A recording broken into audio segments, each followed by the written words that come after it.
since they were all women, it naturally happened that the thought processes were all to do with feminine issues, feminine psychology, feminine physiology, and they fell in place. I left them to be raw also. That rawness, yeah, that that gave a beauty when I read after 2 weeks the first draft, and I thought I won't touch them. Let yeah. them be as they are, because it gives some freshness, some originality. And yes, it turned out to be more feminine than I had expected. Well, yeah, it doesn't matter. It doesn't matter. It's just natural. Yes. It's naturally, as you said, it is not contrived. You did not plan it, and it just naturally evolved, and it's a nice thing. And talking about topics like social conditioning, social norms, expectations, you have actually just, you hold the mirror up and you let us see what the characters are doing. You've tried not to influence their ideas too much, and you managed that very well. I think, 25 years of your writing has helped you to hone your skills, and you have arrived at this goalpost now effortlessly. That's what I feel. The reaching the goalpost, so to speak, for this particular novel at least. How does this happen? Do you want to say something about that? Well, when I look at a writer from outside, I will also be, so impressed, thinking, how did she manage? How smoothly she has come to this place? No, I had my bitter and sweet experiences, teaching me, motivating me, and a beautiful journey, I would say, because both reading and writing, shaped me. The person that I am, the spiritual side of what I am, is all because of my reading and writing. Yeah. And for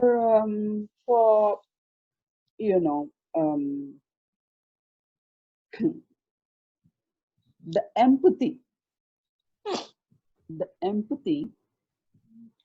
has advantages of creating different characters, because I can become the character. I can walk the character, talk the character, think the character. That's what a good actor or actress does. They become the character, they live. Yes. For them, it is only the visual. For me, it's the text. It's the narration. And in the narration, I have always been so careful never to be shown in the characters. For example, if I am to be there in all characters without my knowledge, or if I get into the habit of unknowingly revealing my views through the characters, then there will be some similarity in the characters, and there is no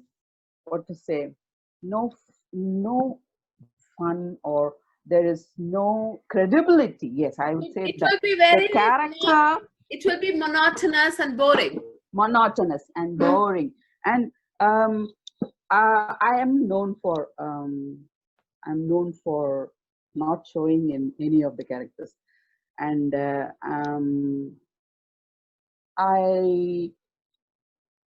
like it, that I'm able to not show in any of my characters. It's not easy. I have talked with many senior writers. They have said, somewhere I'll come. So initial years, I used to have difficulty. I used to do that consciously. But these days, since I become the protagonist, I'm no more Jayanthi. 2019, I was hardly Jayanthi. So that's how I did it, and I like being that, because human mind is such that it is not satisfied with one life that it is leading.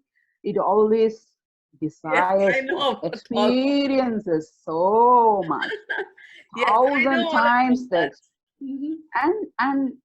and how to get that through reading and writing. And since I'm a writer, I create characters. I become the character. So I'm living thousands of lives through only one life that I'm leading. So I think that's a beautiful way to live your life. Anyway, this brings me to my last question. Yes. I think we will wind up after this last question of mine. I think we are sure. Yes.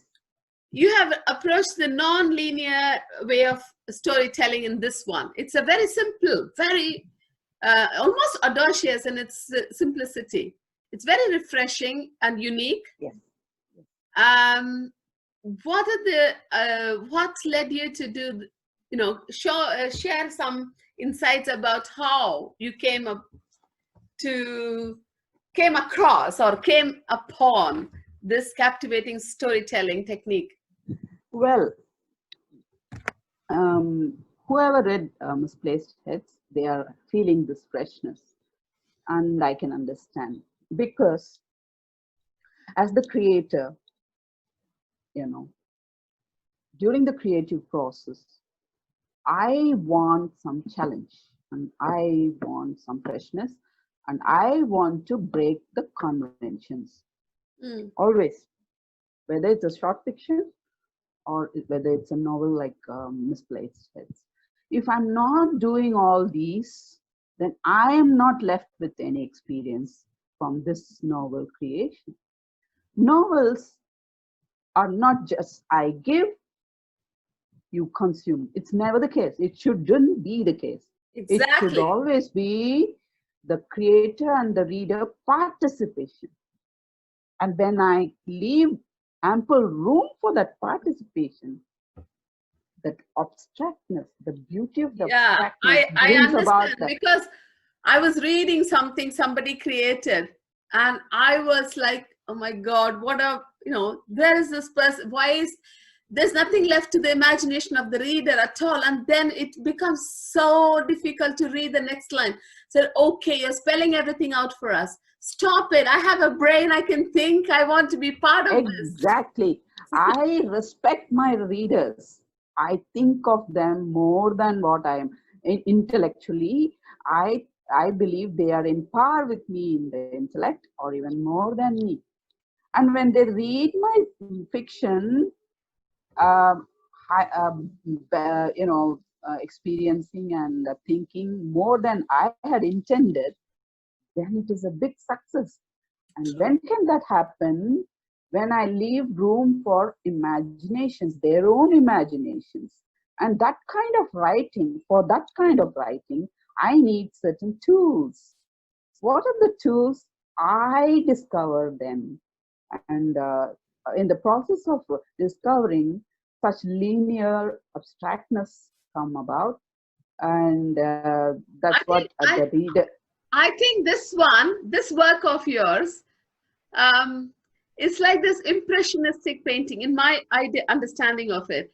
It's like it's not showing, okay, this is what it is. It's not a picture. It's not a literal painting. It's more impression. This is my impression of it. You make of it what you will. We both, let's come to an understanding through the process. Yes, that's how a novel should be. If a novel is I give, you consume, it comes under Pulp Fiction. I respect my readers.